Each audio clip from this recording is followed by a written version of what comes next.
Rebonjour à tous et merci de nous rester fidèles. C'est parti pour cette édition. Le groupe de travail des Nations Unies sur la détention arbitraire promet de réexaminer, enfin j'y arrive, le dossier Karim Wade. C'est du moins ce qu'on fait comprendre les avocats de l'État de retour de mission de Genève. Ils ont rencontré la presse hier. Ces avocats de l'État dont le dossier Karim Wade expliquent qu'ils étaient allés dire au groupe de travail des Nations Unies sur la détention arbitraire qu'il a violé sa propre méthode de travail. Compte rendu Salif Kébé-Sakho Pape Diagne. Séjour de quelques jours à Genève pour rencontrer le groupe de travail de l'ONU sur les détentions arbitraires et l'interpeller sur sa décision concernant le cas Karim Wade, les avocats de l'État sont revenus presque satisfaits. Ils ont pu obtenir du groupe de travail une promesse de réexamen du dossier Karim Wade en tenant compte de leurs réponses. Après être battu sur le plan national sur l'ensemble des procédures, Karim Meïssa Wade et consorts s'évertuent à porter le débat au niveau national, international pour gagner la bataille d'opinion internationale. Mais nous pouvons vous dire que de ce point de vue, l'État du Sénégal est tout à fait prêt à répondre chaque fois que de besoin. Le groupe de travail qui a promis de réexaminer le dossier du Sénégal. Ces avocats qui ne peuvent comprendre que pour la première fois, ce groupe de travail donne un avis sans examiner la réponse de la partie adverse, ils sont allés pour un seul but. Nous avons voulu montrer au groupe de travail que lorsqu'il a donné son avis en avril dernier, il avait violé les règles de procédure de ses propres méthodes de travail. En attendant la suite que le groupe du travail sur les détentions arbitraires va donner à la requête des avocats de l'État du Sénégal, ce dernier précise que son avis n'est plus d'actualité puisque dans ce dossier, on a dépassé la phase de détention et qu'on en est actuellement à la phase d'emprisonnement. Salif Kébé-Sakho, procès Sénabré, le premier témoin s'est présenté hier à la barre. Arnaud, de nationalité tchadienne, a évoqué devant la Cour des chambres africaines extraordinaires le contexte historique des événements pour lesquels Hissène Habré est poursuivi. Compte rendu d'audience, Abdoulaziz Sow. Historien de formation, l'expert Arnold Dingamadji a présenté son rapport sur la situation politique et historique du Tchad, un rapport qui se résume en 4 parties. Il est revenu sur les 2 guerres au nord de ce pays ayant plongé le Tchad dans le chaos. Dans ce rapport, il explique la politique menée par Habré à l'égard des populations sud du pays, notamment les Hadjaraï. Il déclare que la répression contre cette population a commencé en 1983 avec des arrestations, des massacres, entre autres actes de torture. Ce rapport montre aussi la relation qu'entretenait Habré avec les opposants. Plusieurs personnalités ont été arrêtées en 1988, témoigne Arnold. Répondant aux questions de la partie civile, l'expert révèle qu'Habré est loin d'être ce héros, ce panafricaniste, comme l'a toujours représenté les puissances étrangères, celles-là qui l'ont toujours appuyé pour faire face à la menace que représentait la Libye. Au parquet, Arnold dira qu'au temps de Habré, il n'y avait pas au Tchad une institution qui s'occupait de la question des droits de l'homme, comme cela a toujours été en Afrique. Maître Mbaïsek, avocat de la défense, estime que si ce n'était pas Habré, le Tchad n'allait pas devenir ce qu'il est aujourd'hui. Selon lui, Habré s'est dressé contre les groupes armés pour empêcher la Libye d'annexer le Tchad. Abdoulaziz Sow, autre audience, il s'agit de celle des 14 jeunes qui ont été arrêtés à Diana Malari, qui ont fait face donc hier au juge correctionnel. Pour mémoire, un reproche à ces jeunes d'avoir jeté des pierres sur le cortège du ministre de la Jeunesse pour réclamer l'électrification de leur localité. Le compte rendu d'Abdoulaye Diagne et que je vous propose de suivre. L'association des policiers retraités refuse un double commandement, dirait-on. Ceux-là qui ont eu à nous commander quand on était en activité, qui nous faisaient faire du travail et qu'on acceptait, même qu'ils nous manifestaient des mépris. On leur dit venez, ils disent que non, on ne vient pas parce que c'est un brigadier chef qui est à la tête. Quand on est sorti de danse, ils nous appellent à l'école de police pour nous dire venez, on va faire un grand tuyau. Ça veut dire quoi? Mais nous avons barricadé les textes, ils peuvent être membres, ils ne peuvent pas nous diriger. Nous ne serons pas dirigés 2 fois. Toutefois, elle attache du prix à un mieux-être de ses membres. Qu'on prenne en compte les 7 années de radiation dans le calcul des années de service effectuées. On nous applique la pension civile d'ancienneté, qui n'existe pas dans le code de travail sénégalais parce qu'il n'y a que 2 sortes de pensions civiles et militaires. J'ai demandé à son excellence de nous l'appliquer. Le 28 mai 2009, le nouvel inscrit naissant nous met en rade.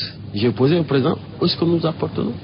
Qu'on nous réintègre et on nous prend en compte dans le statut. À défaut de cela, qu'on nous indemnise des usures corporelles que nous avons subies. Le quatrième point, c'est la révalorisation. Tout corps qui change de statut, tous doivent être révalorisés.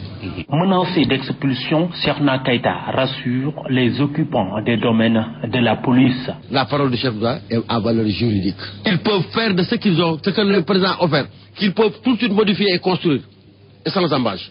Par conséquent, elle décide d'accompagner le président de la République. Pour un deuxième mandat, nous sommes prêts et on va se battre pour ça. Oui. Parce qu'il a fait ce que personne d'autre n'a fait. Oui. Nous nous excusons donc de cet élément. Il s'agit donc d'Abdoulaye Diagne qui nous parlait tout à l'heure de la tournée d'information et de sensibilisation de l'association des policiers retraités du Sénégal qui marque l'étape de Diourbel, rendant compte des acquis suite à l'audience avec le président Sall. Ces policiers plébiscitent ce dernier et s'engagent à l'accompagner pour un second mandat. C'était donc tout à l'heure Abdoulaye Diagne qui revenait sur cette tournée. Et puis les autorités municipales de Bargny ne veulent plus voir des dépotoirs d'ordures sauvages à Sémé dans les 39 quartiers de leur commune. Ils ont initié des opérations de plantation d'arbres de toute espèce dans les différents endroits publics. Et puis les chefs de quartier et les jeunes des AIC sont mis à contribution pour assurer le suivi près de 800 arbres qui ont été plantés pour la première phase de l'opération. Chermet Yansek Massourniaï. Après avoir débarrassé Bargny de ses ordures et autres dépôts sauvages, les autorités de la commune ont démarré un programme de reboisement. La commune compte 39 quartiers, lesquels sont divisés en 4 zones. Les populations sont impliquées à travers les chefs de quartier et les jeunes des associations sportives et culturelles. Nous sommes là aussi pour tirer les leçons, parce que c'est dans le cadre d'une opération globale, Bargny Ville Propre, et nous lançons un appel pour que l'ensemble des populations, en tout cas, s'approprient de ce projet. Différentes initiatives ont été évoquées, le système de parrainage par des enfants, etc. Et nous allons poursuivre sur cette voie-là. Disons aujourd'hui qu'il y a des surveillants prépositionnés déjà qui vont poursuivre ce travail et avec les chefs de quartier, la sensibilisation qu'il va falloir faire. Plus de 800 arbres vont être plantés, 25 comités de salubrité sont mis à contribution. On a reçu 800 arbres. Donc on a une dizaine de cocotiers qu'on va mettre ici dans la mairie, mais nous avons aussi des mélinas pour les places publiques, parce que c'est des arbres à croissance rapide, et en 3 ans, ça devient un arbre de 4 mètres. Donc on fait symboliquement ici, devant la mairie, et après on continue le reste. Le coût, bon, c'était des dons, c'est pas seulement les arbres, c'est aussi toute la protection. Et la mairie a bien voulu aider pour qu'on puisse avoir les grillages. La mairie de Bargny compte également accompagner les ménages dans l'installation de systèmes d'assainissement pour la récupération des déchets liquides dans les maisons. Il est bon de planter des arbres, mais il est encore meilleur de surveiller leur croissance. Cher Ahmed Yansek, à Bargny, nous y sommes et nous y restons. Les populations manifestent toujours leur désaccord face à l'implantation de la centrale à charbon dans leur localité. Pour le maire de la dite commune, les aspects liés au respect des règles techniques justifient le manque d'adhésion populaire à ce projet. Il s'est prononcé sur la question lors de la démarrage de la campagne de reboisement initiée à Bargny. Gaye Abou Ahmed Sek, le maire de la commune de Bargny, que je vous propose de suivre. Se rend compte effectivement que les populations et la mairie n'adhèrent pas et ne sont pas d'accord avec ce projet. C'est ce qu'elle a constaté de bonne foi. Et bien évidemment, j'aimerais aussi sur ça, il y a un certain nombre de règles qui n'ont pas été respectées. Nous avons nous-mêmes effectué nos relevés pour s'apercevoir que la règle de distance, notamment les marches de recul de 500 mètres, n'ont pas été respectées. Le processus de concertation et de consultation populaire, effectivement, a été un peu biaisé. Donc, entre autres, beaucoup de manquements et un comité technique a été installé à cet effet. L'État est là pour mettre des procédures et l'État est le premier aussi à respecter ces procédures. Donc, il n'y a pas du tout de difficulté. On s'est rendu compte tout simplement qu'il y avait un certain nombre de manquements, comme ça peut arriver dans toute chose humaine par ailleurs. Et maintenant, on va s'asseoir chaque mois autour d'une table pour lever un par un les points qui font l'objet de discussion et de débat. Autre chose dans ce rendez-vous d'information, à 2 semaines de la Tabaski, le mouton se fait rare à Dakar. Les points de vente ne sont pas aussi bien approvisionnés, ce qui inquiète les chefs de ménage. Mais ces derniers sont surtout inquiets de la coïncidence à quelques jours près de l'Aïd el-Kébir avec la rentrée des classes. Suivons le reportage de Gorandak, le Babacar Soumaré. À moins de 2 semaines de la fête d'Aïd el-Kabir, les pères de famille s'inquiètent de la rareté des moutons. Nous n'avons pas encore vu de moutons comparé aux années précédentes. Rien n'est encore sûr. La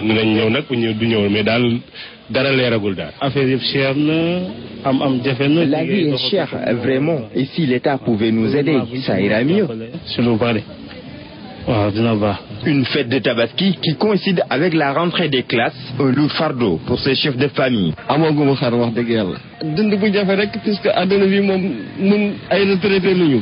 J'ai pas encore de moutons. La vie est difficile ici et nous sommes des retraités et c'est vraiment dur pour nous.